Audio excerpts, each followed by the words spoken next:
Alright, so hello, my name is McCullough. This is my philosophy presentation for the fall quarter of 2021, and I've named it The Philosophy of the Individual and the Philosophy of the Many, Junctions of Genius.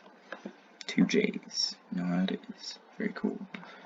Anyways, to start, I will talk about my question and its importance. So the key question / topic I hope to address is how existentialism and postmodernism can be compared despite their almost opposite values. While many may take this as an excuse to be controversial, I would argue that this question is still an important analytical study on past and modern philosophical theory, even without the overarching question posed. So here are a few of my own reasons for doing this. I have my first one, which is existentialism surrounds the individual, while postmodernism revolves around a society. I think a question posed around their similarities would be much more interesting than one about their oppositions. Secondly, I'd say that individuality within a society can be a very powerful thing, and combining two philosophies with emphasis on both the individual and societal values could lead to surprising success. And lastly, it's just fairly uncharted territory from what I can tell. I did a lot of research lately, and there wasn't really anything I could find that was either about combining two philosophies or just about comparing Foucault and Kierkegaard, So that's basically that. Now for my thesis, I'd say that while their surface level ideals are severely opposed at first glance, analysis of thinkers like Michel Foucault and Soren Kierkegaard will reveal that the theories put forth by existentialism and postmodernism are far more intertwined than one might think. This presentation will explore the foundational structures of these thinkers, aiming to expose not only the importance of the individual's place in society, but the importance of society in the heart of the individual as well. We will cover, in this order, Kierkegaard's social theory and the connections between his individualistic and societal ideals, Foucault's work on sociology and its relations to his analysis of individual traits and concepts, and finally bringing both theories into a simple, elegant retrospective that details the implications of a connected philosophy. To start off, we have Kierkegaard, the father of existentialism. Now, it would be criminal not to begin a presentation studying the history of existential individualism without first recognizing the widely agreed upon progenitor, Soren Kierkegaard. Born in 1813, this theological philosopher would begin a trend of cultural critique on the values brought on by those, living and dead, in a state of societal power, namely large religious organizations and even philosophers like Hegel. Through themes of abstraction, dread, passion, subjectivity, and many others, Kierkegaard eventually brought about his own ultimate response to societal pressures, with 3 stages of life and spirit: the aesthetic, the ethical, and the religious. The individual is not responsible for is wholly responsible for the progression through these stages, and no one, not society nor religion, can give meaning to them. Thus, individual excellence and the true discovery of oneself became the forefront of Kierkegaard's work, jump-starting existentialism and bringing about the philosophy of the individual. Now back to the original question, we have sociology through the lens of an individual. To the accepted understanding of Kierkegaard's individualist thinking and rejection of modern society has always been particularly intriguing to me. Why do so many recognize him as the progenitor of existentialism, while completely disregarding his interest in societal improvement as well?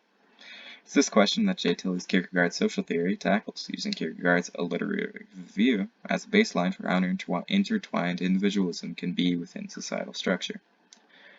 So, to start off, we can have Kierkegaard describes contemporary social life as parasitic on meaning, character, and the ethical life, from Tilley, page 945. Now, what I believe this to mean is that to Kierkegaard, society as we know it is so efficient and refined that there is no true place for one's character to thrive, leading to a vast echo chamber of regurgitated ideals and thought that can only feed on itself instead of an experience. He doesn't disregard the idea of society, only the modern race to understand everything without truly committing yourself to it. Those who commit themselves to the world around them are left behind by those who only wish to understand it, leading to a shallow inner life and an even shallower societal structure. And to back this up, we have the second quote, which is Kierkegaard contrasts this inner life with the reflective character of the modern age that focuses on understanding rather than personal commitment, which is, again, about the reflection he has over those who just wish to understand versus those who commit their entire life to it, no matter how simple the concept may be. And we can relate that back to his religious intent, stuff like that. Sorry, I lost my train of thought. Then for the third, just to put it in a little bit more is that Kierkegaard is not calling people to abandon community, external goods, or equality. Rather, he is identifying how exclusive attention to the quantitative effects erodes genuine goods such that they are distorted. I think it's really important, this specific quote, because it realizes that Kierkegaard does not disregard society. He just realizes that the individual has much more importance into it.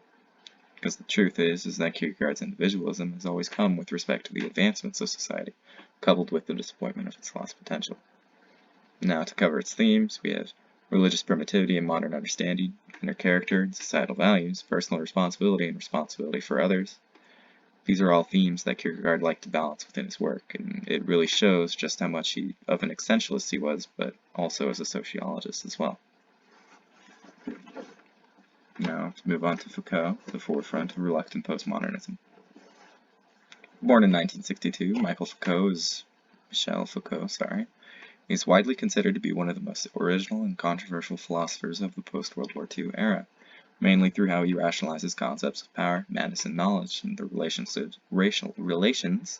with societal structure. Now, truthfully, Foucault is not typically what you consider a postmodernist. In fact, he denied it when he was cited as such. But he is undoubtedly related to the knowledge as power theming of postmodernism, even bringing about certain themes, or certain terms like episteme, as a means to describe entire eras of controlled knowledge present throughout history. It's barely scratching the surface of his work, but Foucault studied the harsh societal progress of knowledge, making him an interesting look into postmodernist thinking, even if he'd prefer otherwise. And back to the question, room for the self. Foucault's work has always been about the intricacies of human progress, showing the difference between pure knowledge and knowledge controlled by power. Yet this was taken by many as a rejection of individual ideological strength in favor of more quantitative truths. Why is that? Michael Powers, Foucault in Sociology, explores that justice, showing us how important the individual is to Foucault's work, despite what many misconstrue. Now we can see within these quotes that Foucault sees the world around us in a much different way than what is often understood about him, and it's this that we can misconstrue his messages typically. He does not see knowledge as this omnipotent force capable of changing the world for the most disadvantaged individual. He sees it as a shackle the powerful use to keep the individual in check. We can see this in the second quote, where, for Foucault, there is an important continuity between the concerns of individual sexual conduct and those of the regulation of population. To Foucault, there is a connection between what we describe as sexual misconduct and what we can describe as population regulation. They are inherently intertwined as individual and societal values.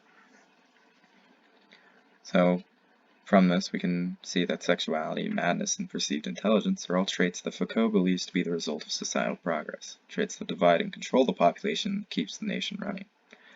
So, similar to Kierkegaard, Foucault believes that our society has no room for an inner life, and that there is no room for passion and devotion when your every waking moment as an individual is being regulated by those in power.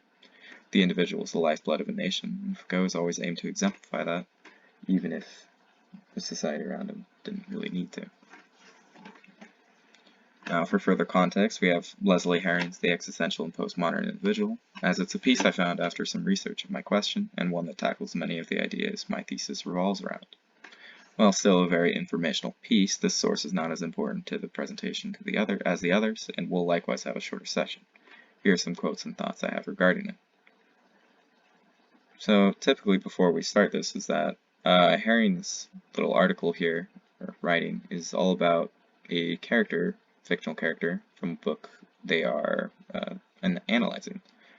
And while certainly unorthodox, Herring, through analysis of a fictional character, can show many of the similarities between the two opposing philosophies in a unique way. This character, as Herring puts it, exhibits the ideals and qualities of both philosophies, and they draw certain conclusions about the interactions between them because of it. Each philosophy cannot exist without the ideas of the other, similarly to how the character cannot abandon either side of himself, the individual or the social. Now for concluding thoughts. To me, Kierkegaard and Foucault are both thinkers living on the fringe of their philosophies, credited for their most popular theories but ignored for their less divisive opinions. Kierkegaard's recognition of society's successes at the expense of our deep, interconnected, and passionate inner lives, Foucault's rejections of labels in his quest to define just how much of our individuality is being controlled by institutional knowledge. The assumed divide between existentialism and postmodernism is much less important than one might think, and through careful examination of the work done by thinkers like these two, we can see that neither the individual nor the society can function without the other. I began this study as a comparison between existential and postmodern philosophies, and I ended by recognizing them as two sides of the same coin. One day we'll realize that individual excellence is integral to societal progress, and societal transparency is integral to the growth of an individual. I can only hope that that day is soon. Here's my bibliography, which has all my sources that I reference. So, Michael Tilley, Michael Power, wow, 2 Michaels, I did not realize that, and Leslie Herron. I hope you enjoyed it. I'm sorry for stuttering all the time. I have a bad problem with that. And it's been a while since I've done a presentation. Alright, cool.